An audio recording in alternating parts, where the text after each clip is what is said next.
Well, good morning, everyone. Hey, it's Shooter. Hey, I just want to go over a few wave counts that I see. Market's changing just a little bit overnight and this morning. Think we're going to see a little continuation. Let me jump into that. Of course, at the end of the presentation, review our disclosures. So I'm going to start off with the S&P here. Now, note I have maybe a little pop, but, this morning, it's now, 7:45 Central Standard Time, so 8:45 Eastern Standard Time. We are selling on the S&P. So I would expect this account to extend. So that just is increasing our breadth. So maybe 471, then we bounce to 474. And then we're heading for this 61.8 back, according to the count. So that's a nice short, so wait for the pop opening range, scale around 472, 473 with some puts to the downside, just giving you guys a little heads up. That's sort of what we're going to be looking at this morning.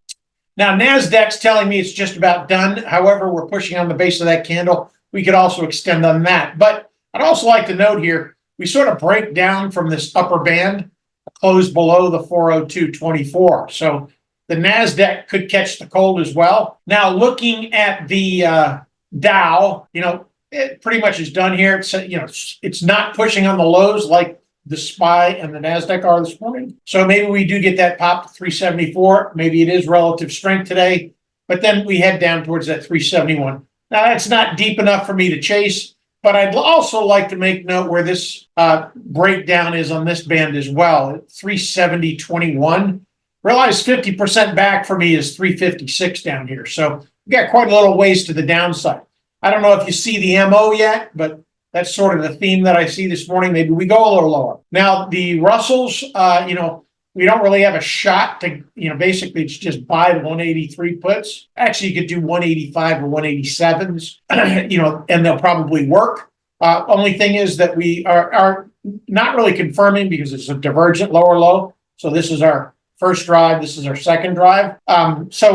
Maybe just one more push, one more lower low in price and a higher low in RSI. However, if we confirm further here, that would indicate that we're going to have our third leg. So we always want to watch for that. Now, let me jump to TLT. Now, I think TLT is going to extend here. The numbers that we have are, suggesting that 89. So I think we get this flush.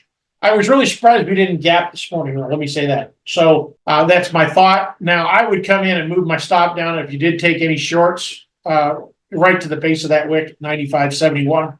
We get above that, it should be done. But, notice this entire leg, how we, sort of formed this leading diagonal.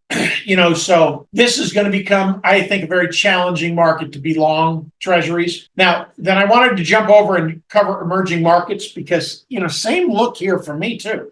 We're in this flat, 50% back is here. I think it's given, we blew past it the first shot. I'm taking this whole leg here, measuring this whole leg. So the 78.6 down at 35 is completely viable with this kind of a sell for me.